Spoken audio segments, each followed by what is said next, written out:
Good evening সবাইকে।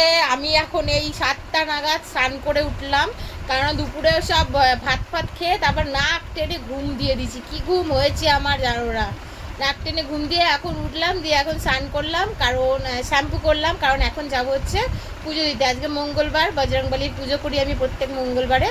তো আজকেও মেয়ে আছে, মেয়েকে নিয়ে মেয়ে আর আমি যাব পুজো দিতে।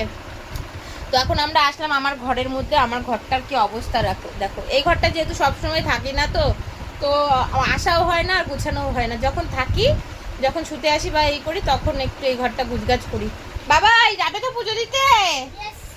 ইয়েস, আমার বাবাই এখন ঠিক হয়ে গেছে। তোমরা দুপুরে দেখেছিলে মোমো খাবে। ও মেয়ে পুজো টুজো দিয়ে আসার সময় মেয়েকে একটু মোমো খাওয়াবো। মেয়ে আবদার করেছে মা মোমো খাবো, জ্বরের মুখ, সেরকম কিছু খেতে ভালো লাগছে না। আবার যেটা আবদার করছে সেটা তো খাওয়াতেই হবে না, আমার একটা মাত্র কন্যা বলে কথা।